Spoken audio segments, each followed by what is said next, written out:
Hello there. In 1998, the Labour government under Tony Blair wanted to abolish the British Upper House, the so-called House of Lords, in its traditional form. A streamlined, elected second chamber of parliament was to take its place. Since then, of course, nothing has come of it. Now, ex-Prime Minister Gordon Brown is making a new move.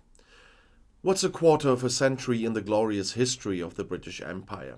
Since 1998, as I said, when Tony Blair's Labour government presented its plan to radically overhaul the second chamber of parliament to make it fit for the 21st century, the arguments and formulations have been going in circles. Little has happened since then. At the end of the year, former Prime Minister Gordon Brown now created a new attempt for the Labour Party. The House of Lords was once more powerful than the House of Commons. Since the 19th century, however, his powers have continued to decline. Quite a social democratization of the oldest democracy in the world. Today, the upper house primarily has to review and comment on the laws passed by the lower house. After all, it can also propose changes or even new laws. And the main argument for this is due to the appointment of the currently around 750 lords for life, less day-to-day or party political consideration played a role. The House of Lords brings more foresight, they say. David Cameron's Conservative government introduced legislation in 2011 that would cut the House of Lords seats to 300, and 80% of members would be elected for 15-year terms. But in the political turmoil surrounding the referendums on Scotland's independence and Brexit, this proposal was also lost. In August 2015, a so-called Electoral Reform Society ruled the House of Lords does not gather experts at all, but rather professional politicians. It is a shockingly outdated and unrepresentative institution. More than half are over 70 and almost half reside in London or the southeast of England. In addition, Christians in Great Britain have recently become a social minority, the report said. In the 3 decades since 1983, the proportion of Anglicans in the British population has fallen from 40% to less than 20%. And demographic change is leading to more religious diversity. The proportion of Muslims, Hindus, and Sikhs is increasing rapidly. Within 2 generations, society has changed beyond recognition in terms of worldview and religion. The expert report also criticized the deep anchoring of the Anglican Church in politics. In fact, to this day, England constitutionally has a state church, the temporal head of which is the King of England.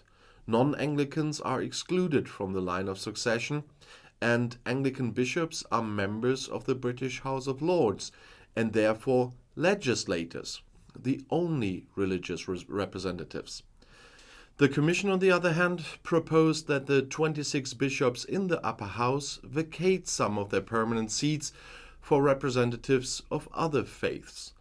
The archbishops of Canterbury and York are represented there, as are the bishops of Durham, London, and Winchester as so-called Bourne members. Another 21 places are filled in order of seniority as bishops. At the beginning of 2015, however, the lower house decided that for a transitional period of 10 years, female bishops should also be given preference to move into the upper house. That means to overtake their male counterparts, so to speak. The Anglican Church emerged in England at the time of the Reformation. King Henry VIII broke with the Pope in 1533 because the latter refused to annul the king's marriage. In 1534, Henry VIII installed himself as head of a new state church. In matters of faith, the Anglicans initially stuck to Catholic doctrine. Later, Protestant influences prevailed.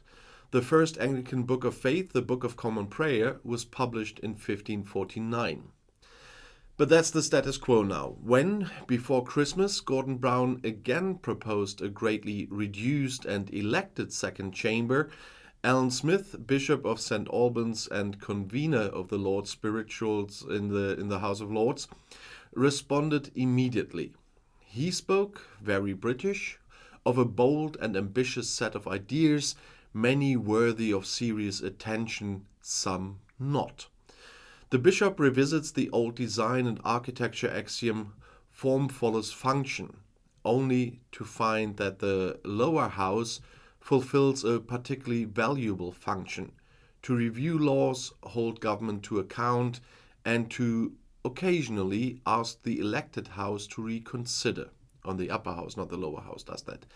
He concedes shortcomings such as excessive size of the house and a lack of geographical diversity.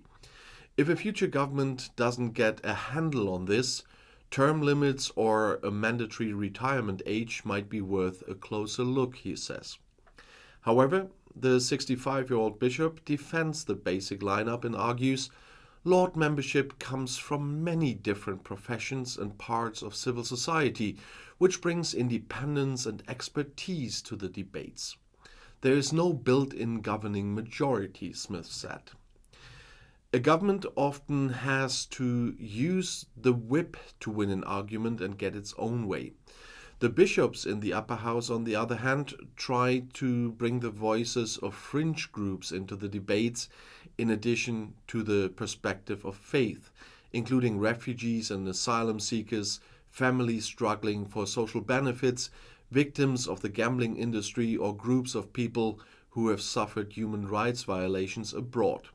This perspective is rooted in the concerns and experiences of the people who make up our community networks. That's at least what Smith writes. He identifies a fundamental error in the Brown Report. It regards elections as the only valuable legitimacy, and he views the two chambers of parliament as two juxtaposed entities rather than separate but complementary components of the parliamentary system. According to the bishop, this system derives its legitimacy from the superiority of its elected part and the subordination of the advisory non-elected part. Two elected chambers, he suspects, create a competition to see who has the most legitimacy. And Smith confirms another omission, which must worry the bishops even more.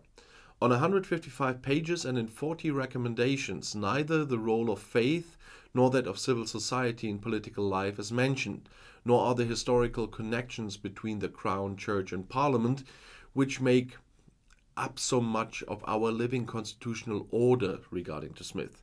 These are very serious omissions, and how to proceed is open. The reform plan under the discussion comes from the opposition Labour Party, as I said. The government majority in the lower house is still held by the recently shaken Conservatives, under their chairman and Prime Minister Rishi Sunak, a self-confessed Hindu. But the House of Lords is quite a topic, because even today Brexiteers write about the unelected bureaucrats from the EU that they are free of now. There is no legislator in the EU, not the Council, not the Commission, not the Parliament, that is as unelected as this House of Lords. The Council consists of the members of government. All those governments are elected democratically in the member states. The EU Parliament is elected in the EU-wide parliamentary elections. The next one will be in 2024. And the Commission they always mention as unelected is elected by this democratically elected parliament. But who has elected this House of Lords? So if you want to talk with me about unelected, have a look at your House of Lords. And I'll see you in my next video. I'll be back.